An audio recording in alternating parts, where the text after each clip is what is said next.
கர்த்தருடைய பரிசுத்த நாமத்திற்கு ஸ்தோத்திரம். கானான் ஊர் திருமணம் இன்னைக்கு லாஸ்ட் செய்தியாக இன்னைக்கு தியானிக்க இருக்கிறோம். 7வது பார்ட் இன்னைக்கு தியானிக்க இருக்கிறோம். கடைசி செய்தி ஜெபத்துடன் இந்த செய்திக்குள்ளே கடந்து சொல்லும்.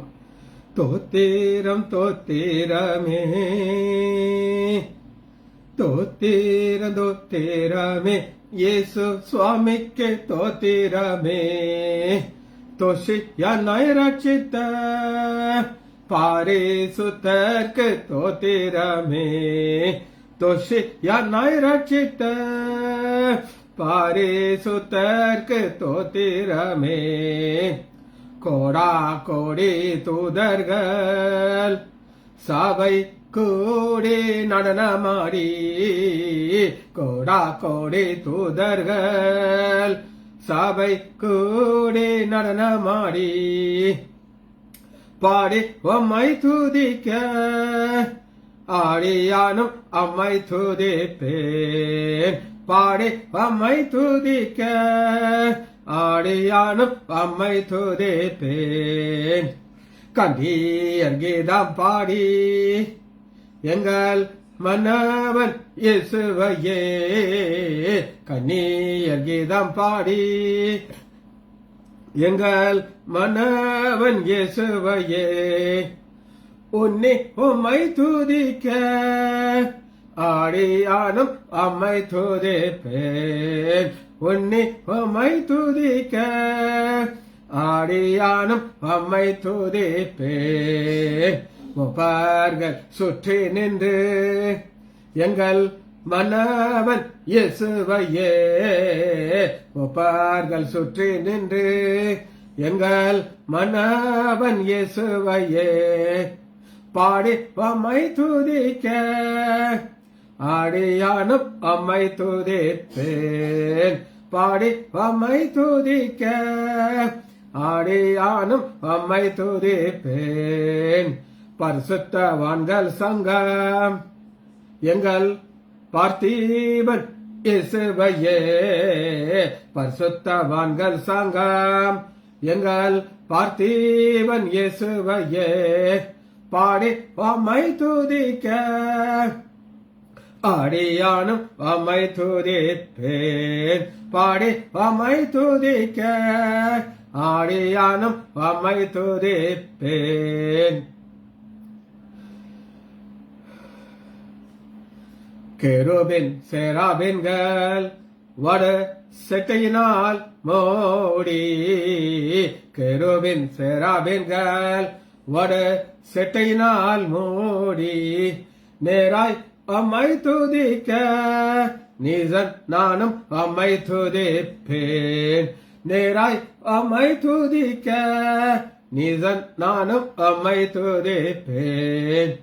வனாதி ஜோதி எல்லாம் தேவ மைந்தனையே போற்றி வனாதி ஜோதி எல்லாம் தேவ மைந்தனையே போற்றி ஞானத்திலே துதிக்க ஆடையானம் அம்மை துதிப்பேன். இயேசுவின் நாமத்தினாலே ஜெபங்கள் பிதாவே ஆமென். கர்த்தருடைய பரிசுத்த நாமத்திற்கு ஸ்தோத்திரம்.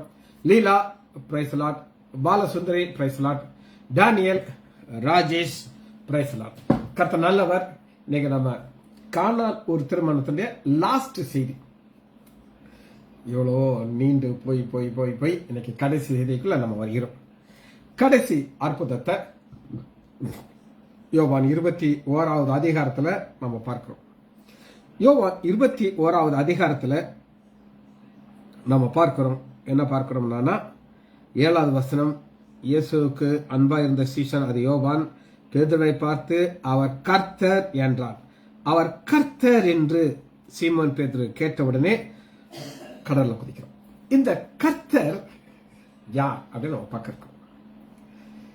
இத்தனை அற்புதங்களையும் செய்த ஆண்டவராகிய இயேசு கிறிஸ்து மரித்து கல்லறையில் அடக்கம் பண்ணப்பட்டு உயிரோடு எழுகிறார். இதைத்தான் நம்ம இன்னைக்கு பார்க்கிறோம். இயேசு கிறிஸ்துடைய ரத்தம், இந்த ரத்தம் வேற ரத்தம். இவ்வளவு நாள் அவருக்குள்ள இருந்த ரத்தத்திற்கும் இந்த ரத்தத்திற்கும் என்ன ஒரு வித்தியாசங்கிற ஒரு ஸ்டடி இன்னைக்கு. சரி,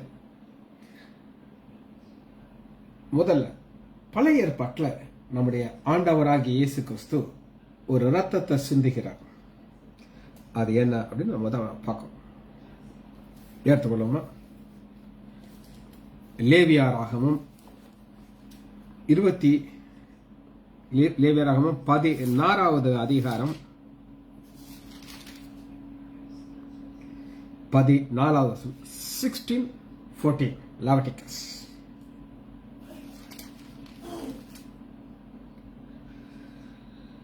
பின்பு காளையின் இரத்தத்திலே கொஞ்சம் எடுத்து கீழ்ப்பக்கமாக நின்று தன் விரலினாலே கிருபாசனத்தின் மேல் தெளித்து அந்த இரத்தத்தை கொஞ்சம் எடுத்து கிருபாசனத்துக்கு முன்பாக 7 தரம் தன் விரலினால் தெளிக்க வைக்கணும். 7 தரம், 7 டைம்ஸ். நான் உங்களுக்கு பல முறை சொல்லியிருக்கிறேன். பழைய ஏற்பாட்டில் நடக்கிற அத்தனை சம்பவம் புதிய ஏற்பாட்டில் வருகிற நம்முடைய ஆண்டவராகிய இயேசு கிறிஸ்துவ நிஜமாக பார்க்கணும். அது நிழல், இது நிஜம். 7 தடவை ரத்தத்தை தெளிக்கணும். நம் ஆண்டவராகிய இயேசு கிறிஸ்து 7 முறை ரத்தத்தை சிந்துகிறார். முதல் முறை ரத்தத்தை சிந்தினது உள்ள மெத்தடுக்கும் மற்ற 6க்கும் வித்தியாசம் இருக்கு. அதை நம்ம முதல்ல புரிந்து கொள்ளணும். முதல் முறையாக நம்முடைய ஆண்டவராகிய இயேசு கிறிஸ்து எங்க ரத்தத்தை சிந்துகிறார் அப்படின்னு நீங்க கேட்டீங்கன்னா, லூக்கா 22வது அதிகாரம் 44வது வசனம்.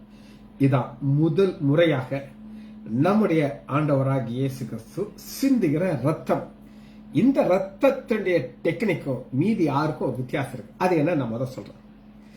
இந்த ரத்தம் சிந்தப்படும் பொழுது அது உள்ளே இருந்து வருகிற ரத்தம். மற்ற 6 தடவையும் சிந்தப்படுகிற ரத்தம் அடிக்கிறதுனால வருகிற ரத்தம். சரி, யார் யாரெல்லாம் நோட்ஸ் எழுதணுமோ எழுதிக்கோங்க. இது முதல் தடவை. 2வது, காய்வா அரண்மனையில அவரை அடிக்கிறாங்க. அவரை அடிக்கும் போது அந்த நேரத்தில் ரத்தத்தை சிந்துகிறார். இது எக்ஸ்டர்னல் ஃபோர்ஸ். ஒருத்தருடைய ஃபோர்ஸ் வெளியிலிருந்து அடிக்கிறதுனால சிந்தப்படுகிற ரத்தம். இது செகண்ட். 3வது, வாரினாலே 39 தரம் சாட்டையினால் அடிக்கிறாங்க. அந்த நேரம் சிந்துறாங்க. இந்த ரத்தம் சிந்தப்படுறதுக்கு வெளியில இருந்து ஒரு ஃபோர்ஸ் தேவையா இருந்தது. 4வது, தலை முடியல முள்ளுனால சூடுகிறார்கள். அப்ப ரத்தம் வருது.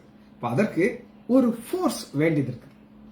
அந்த ஃபோர்ஸை வச்சு அந்த கட்டையை வச்சு அடிக்கும் போது அந்த முள் உள்ள வந்து அவருடைய கண்கள் வெளியே வருகிறது. சரி, 5வதாக கைகளிலே ஆணி அடிக்கிறாங்க. கைகளிலே ஆணி அடிக்கும் போது வருகிற சிந்தப்படுகிற ரத்தம். அது 6வது.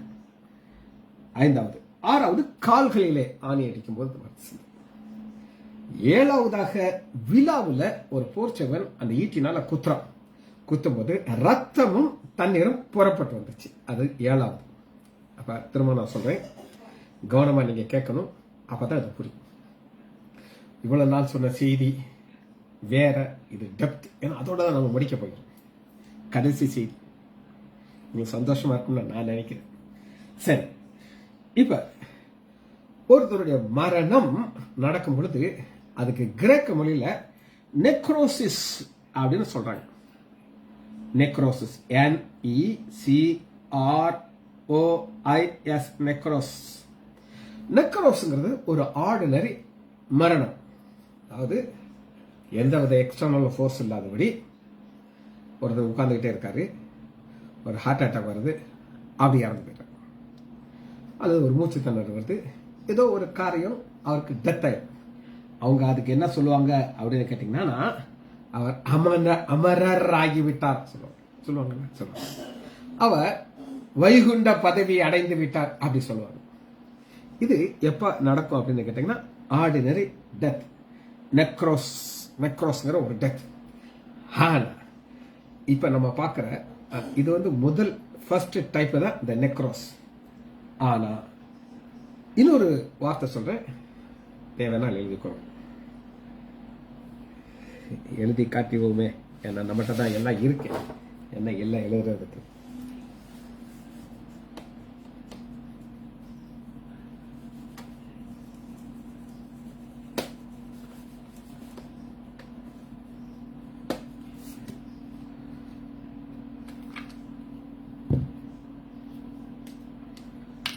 first type.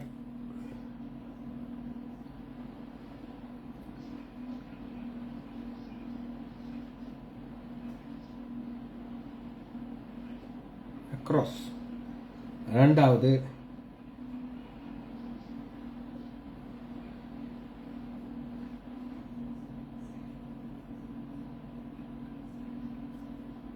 thanatos. Sorry. இரண்டாவது thanatos.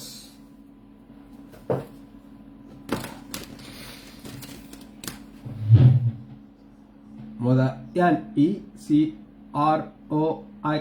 necros. Thanatos THANATOS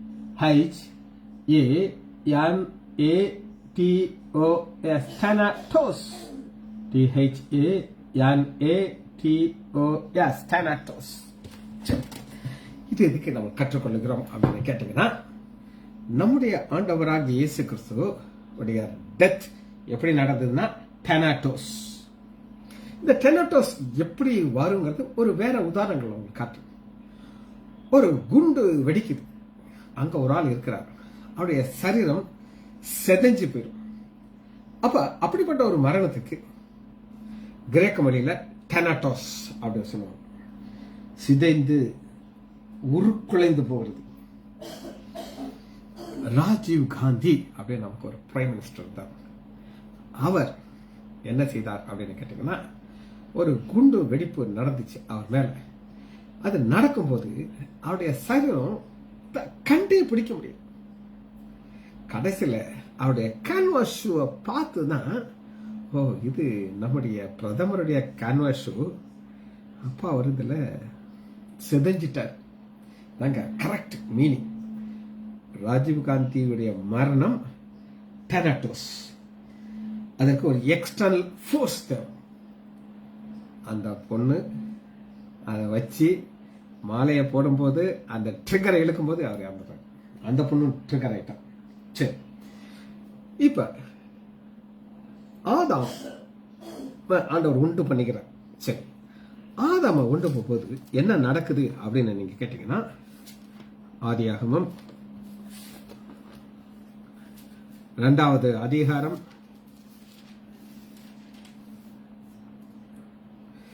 7வது வசனம். தேவனாகிய கர்த்தர் மனுஷனை பூமியிலே மண்ணினாலே உருவாக்கி ஜீவ சுவாசத்தை அவன் நாசியிலே ஊதினார், மனுஷன் ஜீவ ஆத்மாவானான்.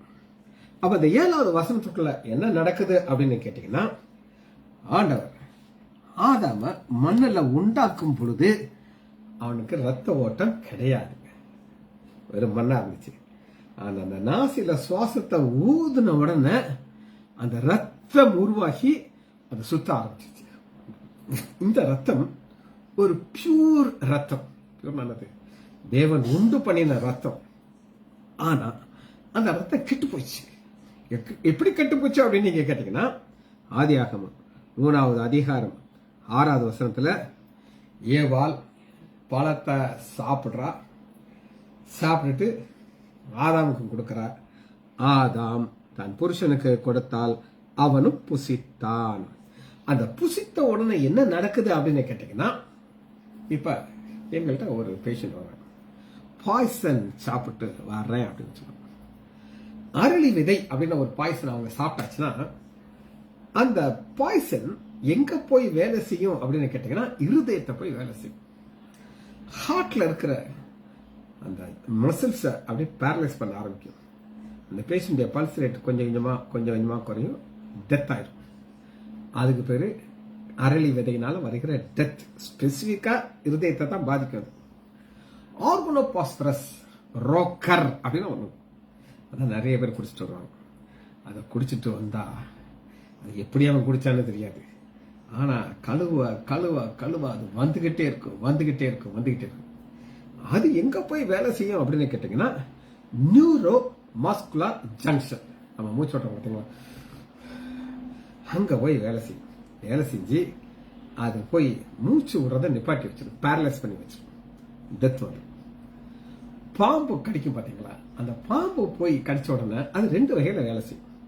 ஒன்னு ரத்தத்தை கெடுத்துரும், ஒரே விடாம ஆக்கிரும், அதுக்கு ஆன்டி ஸ்னேக் வீனம் போடுவோம். இன்னொரு டைப் வந்து என்ன செய்யணும்னா நர்வை பேரலைஸ் பண்ணிடும். நர்வை பேரலைஸ் பண்ணிச்சுன்னா பேஷண்ட் கொண்டு வரவே முடியாது, அதுக்குள்ளே டெத் ஆயிடும். ஸோ இப்படி ஒவ்வொரு பாய்சனுக்கும் ஒரு இடத்துல போய் தான் அது வேலை செய்யும். ஆனா இங்க ஆதாம் ஏவாள் அந்த பழத்தை சாப்பிட்டாங்க. அந்த பழம் வயிற்றுக்குள்ள போகுது. வயிற்றுக்குள்ள போய் எப்படி பாய்சன் அப்சர்வ் ஆகணுமோ அது போல அப்சர்வ் ஆகி என்ன நடக்குது அப்படின்னு கேட்டீங்கன்னா ரத்தத்தை அசுத்த ரத்தமாக்கிடுச்சு. அந்த சந்ததியில வந்து அத்தனை பேரும் பாவிகளா மாறிடும். சரி, இது ஒரு டைப் ஆஃப் பாவம். ரைட். ரெண்டாவது, இந்த பாவம் நமக்கு பாதிக்குது. ஆனா ஆண்டவராகிய இயேசு கிறிஸ்து இந்த பூமிக்கு வரும்போது அவர் எப்படி உண்டானார் அப்படின்னு நீங்க கேட்டீங்கன்னா லூக்கா எடுத்துக்கொள்ளுங்க. 1வது அதிகாரம் 35வது வசனத்துல அவர் நாம போல ஒரு கணவன் மனைவி உறவுல அவர் பறக்கல. புரியுதுங்க? அவர் கர்ப்பத்துல வரும்போது அவர் எப்படி உருவாக்கப்பட்டார் அப்படின்னு கேட்டீங்கன்னா லூக்கா 1வது அதிகாரம் 35வது வசனம். இவர் 2வது ஆதாமுங்க. தேவதூதன் அவளுக்கு பிரயோஜனமாக பரிசுத்த ஆவி உன்மேல் வரும், உன்னதமானுடைய பலம் உண்மையில நிழலாடும், ஆதலால் இடத்துல பிறக்குது பரிசுத்தம். அந்த பலன் அசைவாடும் போது எப்படி பிதாவாகிய தேவன் மண்ணில் ஊதுன உடனே ஆதாமுக்குள்ள ஒரு சுத்தமான ரத்தம் உண்டு பண்ணி ஆச்சோ அது போல இங்க ஆண்டவராகிய இயேசு கிறிஸ்து சரீரம் உண்டாக்கப்பட்டுச்சு. அது வந்து என்ன சரீரம் அப்படின்னு கேட்டீங்கன்னா கிரியேட்டட், உண்டு பண்ணப்பட்ட சரீரம். வாசிப்போமா எபிரேயர் 11வது 10வது அதிகாரம் 5வது வசனம். நம்முடைய சரீரம் தாய் தகப்பன் அப்பாவுடைய விந்து அம்மாவுடைய சினை முட்டை ரெண்டும் கனெக்ட் ஆன உடனே வர்றது நம்முடைய சரீரம். ஆனால் எபிரேயர் 10வது அதிகாரம் 5வது வசனம், ஒரு சரீரம் எனக்காக ஆயத்தம் பண்ணினீர். ஒரு சரீரத்தை ஆண்டவர் ஆயத்தம் பண்ணி உள்ள வச்சுட்டார். எதுக்குள்ள வச்சுட்டாரு? மரியாளுடைய கர்ப்பத்துக்குள்ள வச்சிட்டார். இப்ப ஆவியானவர் ஆசைவாடுகிறார். இப்ப அவருக்குள்ள உற்பத்தி ஆகிற ரத்தம் பரிசுத்த ரத்தம். அந்த பரிசுத்த ரத்தம் தான் இங்க அவர் சிந்துகிறார். ஒரு வசனத்தை உங்களுக்கு வாசிக்கிறேன். 1 ஆதாம் 2வது ஆதாமுக்குள்ள ஒரு வித்தியாசத்தை உங்களுக்கு காட்டு. 1 கொரிந்தியர் 15வது அதிகாரம் 1 ஆதாம காமிச்சிட்டேன். 45வது வசனம், அந்தபடியே முந்தின மனுஷனாகிய ஆதாம் ஜீவாத்மா, பிந்தின ஆதாம் உயிர்ப்பிக்கிற ஆவியானார், உயிர்ப்பிக்கிற ஆவியானவர். அப்ப ஆவியானவர் உயிர்ப்பித்தனால ரத்தம் வந்துச்சு. அந்த ரத்தத்தை தான் நாம பார்க்கணும். இந்த ரத்தம் பரிசுத்தமுள்ள தேவனுடைய குமாரன் சொல்லி வேதம் சொல்லுது. ரைட். இப்ப ரெண்டுக்குள்ள வித்தியாசத்தை நம்ம பார்க்க போறோம். லூக்கா 22வது அதிகாரம் 44வது வசனத்துல இந்த ஒரு சம்பவம், இங்க நம்முடைய ஆண்டவராக இயேசு கிறிஸ்து சிந்துற முதல் ரத்தம் இது யாருக்காக சிந்தப்படுதுன்னா பிதாவுக்காக சிந்தப்படுது. பிதாவுக்காக சிந்தப்படுகிற ரத்தம் யாருக்கு? பிதாவுக்காக சிந்தப்படுகிற ரத்தம். இந்த ரத்தம்ங்கிறது என்ன அப்படின்னு நீங்க கேட்டீங்கன்னா நம்மள நீதிமான்கள் ஆக்குது. என்ன ஆக்குது? நீதிமான் ஆக்குது. நீதிமான் ஆக்குறது எதற்காக அப்படின்னு கேட்டீங்கன்னா அவருக்கு முன்பாக நாம் நிற்கிறதுக்காக. யாருக்கு முன்பாக? பிதாவாகிய தேவனுக்கு முன்பாக நாம் நிற்கணுங்கிறதுக்காக ஒரு ரத்தம் சிந்தப்படுது.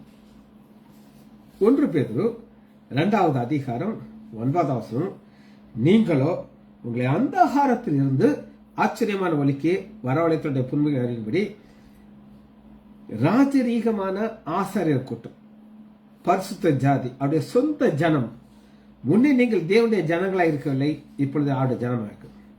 முன்னே இறக்கம் பெறவில்லை, இப்ப இறக்கும். இப்ப இந்த பரிசுத்தம் ஆக்கப்படுகிறது. நீதிமான்கள் ஆக்கப்படுறது ஃபர்ஸ்ட் பிதாவால் செய்யப்படும். அதுக்கு எந்த ஃபோர்ஸும் தேவையில்லை. பிதா தான் என்ன செய்யறாரு, இயேசு கிறிஸ்துவ ஒரு பாரத்தை கொடுக்கிறாரு. ஒரு பிரஷர் உள்ள, ஒரு இன்டர்னல் பிரஷர் கூடுது. அந்த பிரஷர் கூட கூட கூட கூட லூக்கா 22வது அதிகாரம் 44வது வசனத்துல அவருடைய வேர்வை ரத்தத்தின் பெருத்துளிகளாக தரையில விழுந்தது. இதுக்கு ஒரு வார்த்தையை நம்ம பார்க்கிறோம். அது என்ன அப்படின்னு கேட்டீங்கன்னா, ஹை பிபி, பிரஷர் கூட கூட கூட கூட வருகிற ஒரு காரியம் இது. சரி, ஃபர்ஸ்ட் காரியம், பிதாவாகிய தேவனால் எந்த எக்ஸ்டர்னல் ஃபோர்ஸ் இல்லாம சாட்டையில் அடிக்கல, முன்முடி வைக்கல, எதுவுமே செய்யாம ஒரு ரத்தம் வெளியே வருது. அந்த ரத்தத்தை கொண்டு வருகிறது பிதாவாகிய தேவன். அந்த ரத்தம் நம்மை என்ன செய்கிறது அப்படின்னு கேட்டீங்கன்னா, ரைட், உங்களுக்கு நான் காமிச்சாச்சு. இப்ப ஒரு டெபினிஷன் நான் உங்களுக்கு காட்ட போறேன். அது என்ன அப்படின்னு கேட்டீங்கன்னா,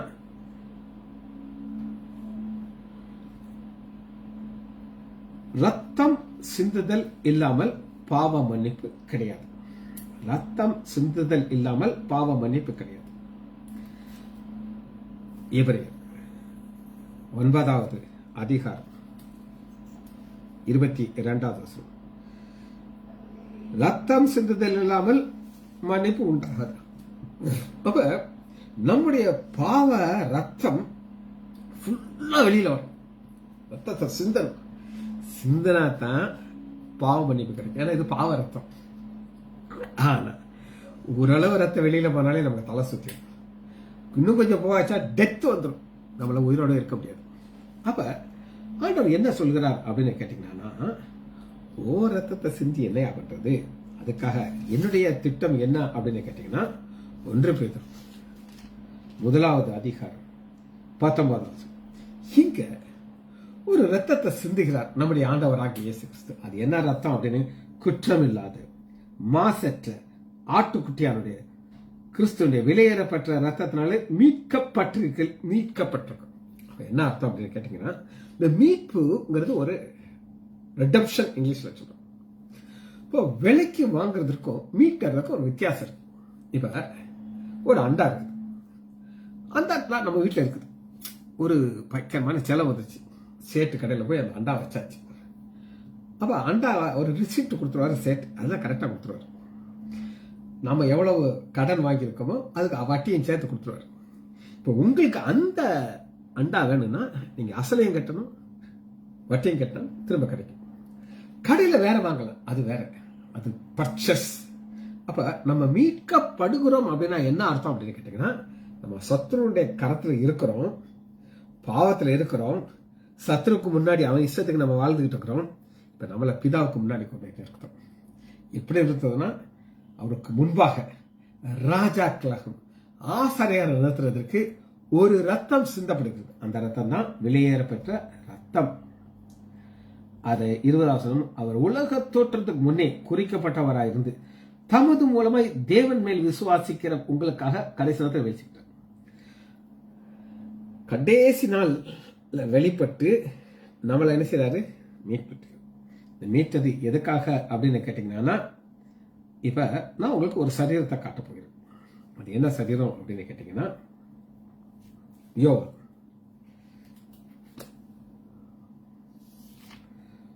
19வது அதிகாரம் 38வது வசனம், இயேசுவின் சரீரத்தை எடுத்து கொண்டு போனார். அத யூதர்கள் முறைமையின்படியே சீலையில கட்டி ஒரு கல்லறைக்குள்ள வச்சாச்சு. இது என்ன சரீரம் அப்படின்னு நீங்க கேட்டீங்கன்னா, இந்த சரீரத்திற்கு ஒரு பெயர் இருக்குது, டெனட்டோஸ், சிதைந்த சரீரம். 2 சரீரத்தை, 2 மரணத்தை உங்களுக்கு காமிச்சு. ஒரு மரணம் நெக்ரோஸ். நெக்ரோஸ்ங்கிறது என்னன்னா இயற்கையில மரணம் அடையும். ஆனா நம்முடைய ஆண்டவர் இயற்கையில மறிக்கல. அவர் எப்படி மறிக்கிறார் அப்படின்னா, சிதைக்கப்பட்டு மறிக்கிறார். அதாவது அப்படின்னா என்ன அர்த்தம்னா, ஒரு கடைசி சொட்டு ரத்தம் கூட கீழே விழுகுது. ஒரு மனுஷன் இருக்காங்க. இது எங்க அப்பா சொல்ற ஒரு ஓமை. இது ஹார்ட் அட்டாக் குறித்து எங்க அப்பா சொல்லுவார். அதுக்கு என்ன ஒரு ஓமை எங்க அப்பா சொல்லுவார் அப்படின்னு கேட்டீங்கன்னா, ஒரு பெட்ரோல் டேங்க் உள்ள லாரி போயிட்டே இருக்கு. அது டேங்க் ஃபுல்லா பெட்ரோல் இருக்கு. ஆனா அதுக்கு சப்ளை பண்றதுக்கு ஒரு தனியா ஒரு டேங்க் இருக்கும். அதுல இருந்து அதுக்கு பெட்ரோல் அல்லது டீசல் அதுக்கு போகணும். அப்பதான் அந்த லாரி ஓடும். பாதியிலே போயிட்டு இருக்கும்போது டேங்க் காலியா போச்சு. டேங்க் காலியா போச்சுன்னா லாரி ஓடாது. யாயா அந்த டேங்க் ஃபுல்லா பெட்ரோல் இருக்குல்ல, அது அதெல்லாம் எடுக்க முடியாது. அது வேற, இது வேற. அதுபோல நம்முடைய சரீரத்துக்கு கொரோனரி ஆர்டரி அப்படின்னு ஆற்று இருக்கு. அந்த கொரோனரி ஆர்டரிங்கிற ஆற்றில் இருந்து ரத்தம் வந்து இருதயத்துக்கு சப்ளை ஆகும். எனக்கு ஒரு பைபாஸ் சர்ஜரி பண்ணதுனால எனக்கு 90% பிளாக் இருந்து டெத் ஆகாம உங்க முன்னாடி நான் நின்றுட்டு இருக்கேன். இந்த மரணம் ஹார்ட் அட்டாக்ல வந்து இறந்திருந்தா அது நெக்ரோஸ், இயற்கையான மரணம், அமரர் ஆயாச்சு. ஆனா ஆண்டவராக்கி இயேசு கிறிஸ்து அப்படி இல்லை. அவர் கடைசி சுற்று ரத்தத்தை அவர் சிந்திக்கிறார். ஏன் சிந்திக்கிறார் அப்படின்னு கேட்டீங்கன்னா, நம்முடைய ரத்தத்தை வெளியில கொண்டு வர முடியாது. கொண்டு நம்ம காலி ஆயிடும், டெத்து வந்துடும். நமக்கு கண்ணீர் அஞ்சலி போஸ்ட் ஓட்டிடுவாங்க.